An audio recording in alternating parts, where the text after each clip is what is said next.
Alright. Back to how I almost died.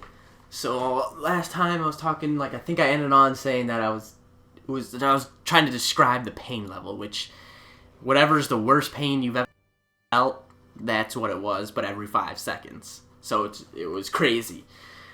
And let's see what happened next. I'm trying to remember because it was like a year ago, and I've been to the hospital a couple more times since then. But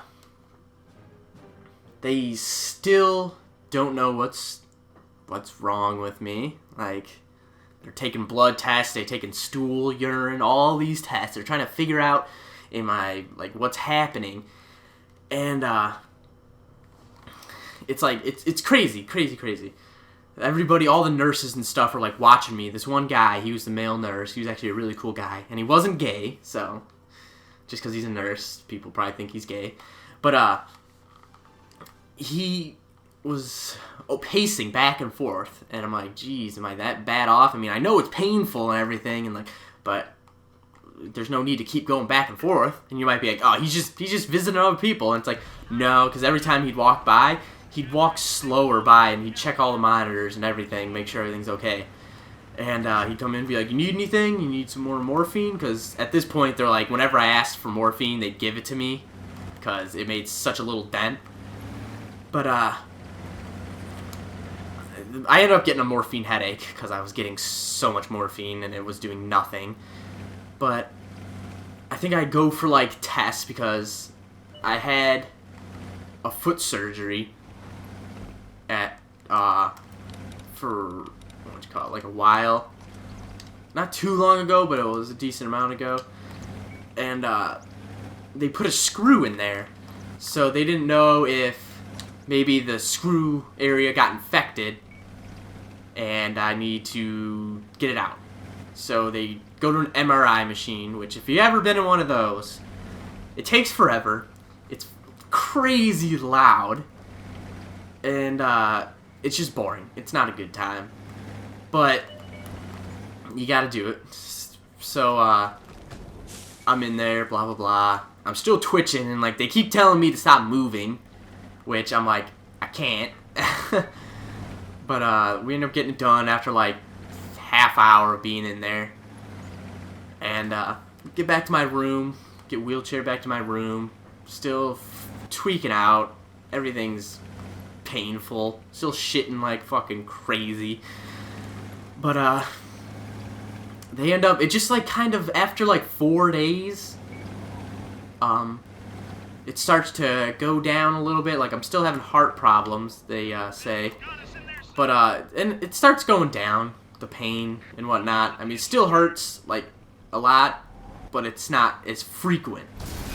So they sent me to a normal room where you just go to hang out for a couple days for whenever. But there's just tons of doctors are coming to see me, and none of them really know. They have theories. They're like, oh, it could be because of this, could be because of this, and it's just nobody really knows. And I'm like, oh my god, come on. And finally, everything starts to calm really down. My legs aren't hurting that much. I just don't need morphine. They always ask you what your pain level is. And I'm like, oh, it's just maybe a 3 or 4. And we finally get released after all that. I think we ended up staying a week in the hospital, which that's pretty long. And 4 of those were in the ICU, so that's crazy bad. But finally get released, and we're driving on the way back, and my mom is talking to me, and she's like, I was debating or not whether to tell you this, but when you were sleeping, the one doctor came in, and he said that if you would have came in, because they ended up finding out after a while that it was what you got during the Civil War, which was a blood infection, which you can die from because blood is in everything in your body. So, it will just, like, I never really looked it up, but I'm guessing if your blood is contaminated or poisoned, it starts destroying your organs from the inside. So that's why my heart rate was low, because it was like poisonous blood. And it will destroy like your kidneys, your bladder, just everything will just get destroyed. So my mom tells me that a doctor comes in and said, if you would have brought him in maybe an hour or two later, or just didn't even come in, he probably would have died if he wasn't treated. And that's like how serious it was. And they're like, we don't know why his legs were freaking out. That could just be a side effect of like maybe his messed up nerves and his immune system. But it just, he would have died, they're saying. He would have just straight up died, and it would have been that painful death, a very painful death because of what I had going on.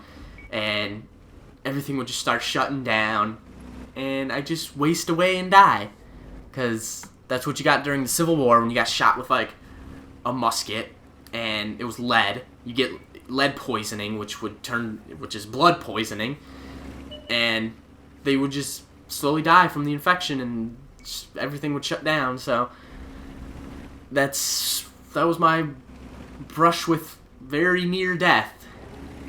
And the thing is, I went back to the hospital for the same symptoms 2 more times. Like, one was 3 months later, and another one was like 4 months later. And I just went back for the same reason. And it was ridiculous. So, that was my brush with death. I've got many other medical stories if you want me to tell them. I think I'm going to do videos like this now, just talking about shit. Kind of like Leafy is here, or Pyrocynical, if you've ever watched those guys. Except their videos are edited, so it's better. So, yeah, I guess if you want me to talk about... I mean, I'm going to make another video. This guy just fucking fell in the water. I'm going to make another video talking about whatever, maybe a time where my toe, I got a crazy problem with my toe, which... if you want me to tell that, I will. So, until the next video, bye.